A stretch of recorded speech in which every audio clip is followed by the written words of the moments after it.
Hey all, welcome to Infotech Academy. இன்னைக்கு நம்ம பார்க்க போகிற subject CS3452 Theory of Computations-ல important question.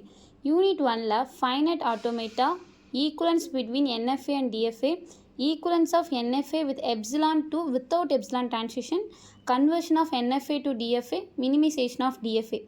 இதில் மேக்ஸிமம் மெஜாரிட்டியாக எந்த கொஸ்டின் கேட்கலாம் அப்படின்னா இந்த equivalence of NFA and DFA, NFA with epsilon to NFA without epsilon, இந்த கொஸ்டின்ஸ் எல்லாமே ரிப்பீட்டடாக கேட்குற கொஸ்டின்.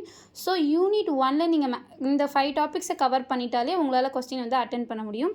நெக்ஸ்ட்டு யூனிட் 2னாலே உங்களுக்கு தெரியும் ஃபுல்லாகவே ரெகுலர் எக்ஸ்பிரஷன்ஸ் தான். ஸோ ஃபஸ்ட்டு ரெகுலர் எக்ஸ்பிரஷன் கொடுத்துருக்க அந்த லாங்குவேஜ்க்கான ரெகுலர் எக்ஸ்பிரஷன் கண்டுபிடிங்க.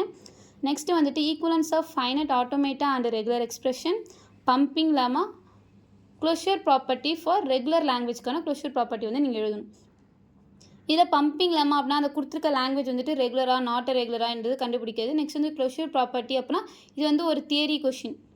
ஸோ தியரி பேசிஸில் ப்ரிப்பேர் பண்ணிக்கோங்க. இது வந்துட்டு இம்பார்ட்டன்ட் கொஸ்டின் இருக்குமே, ரிப்பீட்டடாக கேட்குற ஒரு கொஸ்டினா அது க்ளோஷர் ப்ராப்பர்ட்டியும் சொல்லலாம். நெக்ஸ்ட்டு யூனிட் 3ல வந்துட்டு 2 டாபிக் இருக்குது. ஒன்று வந்து கான்டெக்ஸ்ட் ஃப்ரீ கிராமர், அப்படி இல்லைனா புஷ் டவுன் ஆட்டோமேட்டா. சப்போஸ் நீங்கள் இப்போ கான்டெக்ஸ்ட் ஃப்ரீ கிராமரில் வந்துட்டு கிளியராக இருக்கீங்க அப்படின்னா உங்களால் வந்துட்டு யூனிட் 3ல ஒரு கொஸ்டின் அட்டென்ட் பண்ண முடியும்.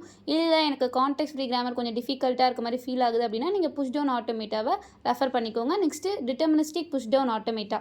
யூனிட் 4ல normal forms of context free கிராமரில் simplification of context free grammar, Chomsky normal form, அப்புறம் கிரிபேஷ் நார்மல் ஃபார்ம். இப்போ சிம்பிளிஃபிகேஷனில் நம்ம படிச்சு போல எப்சிலான் ப்ரொடக்ஷன், நெக்ஸ்ட் இந்த யூஸ்லெஸ் ஆர் யூனிட் ப்ரொடக்ஷன், இதெல்லாம் வந்துட்டு ரெஃபர் பண்ணிக்கோங்க. நெக்ஸ்ட் வந்து க்ளோஷர் ப்ராப்பர்ட்டி ஆஃப் சிஎஃப்ஜி. நம்ம ஒரு க்ளோஷர் ப்ராப்பர்ட்டி படிச்சிட்டாலே மேக்ஸிமம் லைட்டாக ஒரு டிஃப்ரென்ஸ் தான் இருக்கும். ஸோ அந்த சிமிலாரிட்டி வச்சு ரெஃபர் பண்ணி எழுதிக்கோங்க. Next Turing machine.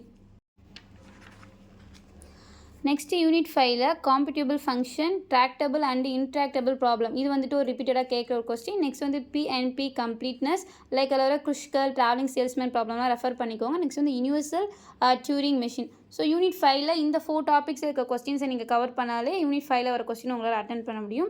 ஸோ இது மேக்ஸிமம் ஃபுல்லாகவே நியூமெரிக்கல் ப்ராப்ளம் வச்சு வர சப்ஜெக்ட் அப்படின்றதுனால ஸோ நீங்கள் ப்ராக்டிஸ் பண்ண தான் உங்களால் வந்துட்டு மார்க் வந்து மேக்ஸிமம் ஸ்கோர் பண்ண முடியும். ஸோ ஃபஸ்ட்டு வந்துட்டு நிறைய ப்ராக்டிஸ் பண்ணுங்கள் சம்ஸு.